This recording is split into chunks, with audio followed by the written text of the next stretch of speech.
Hi friends, welcome to my YouTube channel. আজি মই ঘৰৰ পৰাই মোৰ ব্লগটো আৰম্ভ কৰিছো। আজি বনাব লৈছো ঠাণ্ডা বতৰ যেহেতু বৰষুণ পৰি আছে, সেইবে বনাব লৈছো এটা ইউনিক বস্তু যেটো দেখিলে গম পাব তাৰ নাম নাই মোৰ নিজৰ ৰেচিপি হয় আৰু সেইবে। এয়া দেখিছে নৰসিংহ পাত। এয়া নৰসিংহ পাত কেইটা মই ছিগি লও কুমলীয়া পাত যেহেতু লব মই চাই লৈছো আৰু ইয়াতে কুমলীয়া বুঢ়া অলপ দুইটাই মিক্স কৰি দিছো। যেহেতু মিক্সিত গুড়া কৰিব লাগিব সেইবে কুমলীয়া পাতটো দিলে ভাল আৰু বুঢ়া পাতটো মানে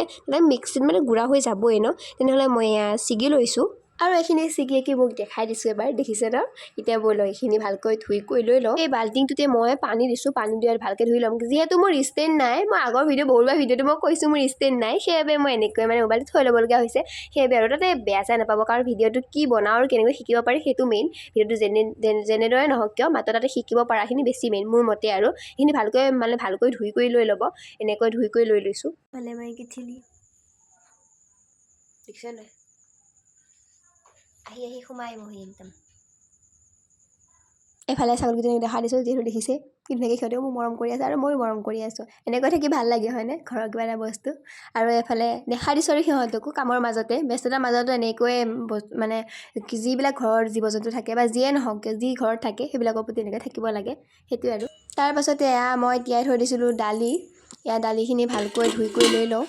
তাৰপিছত নৰসিংহখিনি এইফালে আকৌ কিটাই মই শান্তিয়ে দিয়া নাই নহয় কাম কৰিবলৈ দেখিছে ন এবাৰ এই হাতখনকে লিখিব লাগি গৈছে এতিয়া বাৰু সিহঁতকে দেখাই নাথাকো তেনেহলে আমি নেক্সট ষ্টেপটো আৰম্ভ কৰোঁ এফালে মিক্সিটো লৈ লৈছো যেহেতু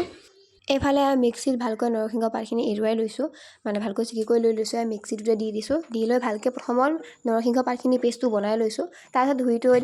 কৰি থৈ দিয়া ভালকৈ থৈ দিয়া দালিখিনি তে ভালকৈ ধুই কৰি লৈ ইয়াতে দালিখিনি দি দিম দালি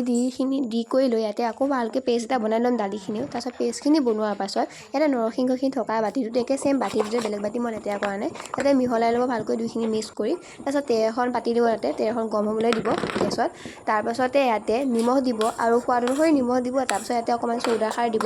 চৌদা খাৰ দিলে মানে এইটো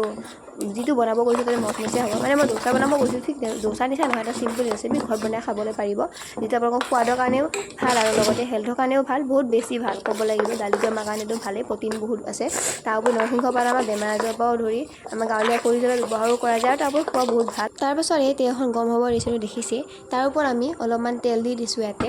মিঠাতেল মই দিছোঁ ইয়াতে আপোনালোকে ৰিফাইন থাকিলে ৰিফাইনো ব্যৱহাৰ কৰিব পাৰে ঘিউ থাকিলে ঘিউ ব্যৱহাৰ কৰিব পাৰে বাটাৰ থাকিলে বাটাৰো ব্যৱহাৰ কৰিব পাৰে যিকোনো এটা তেল আপোনালোকৰ খোৱা তেল বা যি হওক ইউজ কৰিব পাৰে ইয়াৰ পাছতে বহুত তেলখন গৰম কৰি দিব তাৰ ওপৰত পানী অলপ ছটিয়াই দিব পানীখিনি ছটিয়াই লৈ ভালকৈ এখন পানী কাপোৰেদি মুচি দিব পাৰে নহ'লে বেলেগ গেছৰ ফ্লেমটো অকণমান বেছি কৰি তাতে পানীখিনি শুকুৱাব পাৰে কাৰণ তেলখন আমি এতিয়া ঠাণ্ডা কৰিব লাগিব তাৰপিছত আমি যিটো বেটাৰ বনাইছোঁ তাৰ বেটাৰটো তাতে দি দিব লাগিব যিটো মোৰ তাত কেমেৰা নাই সেইবাবে মই হাতেৰে ধৰোঁতে অলপ মানে গণ্ডগোল হৈছে সেই বেটাৰ এনেকৈ কৰি মানে অলপ ভালকৈ কৰিব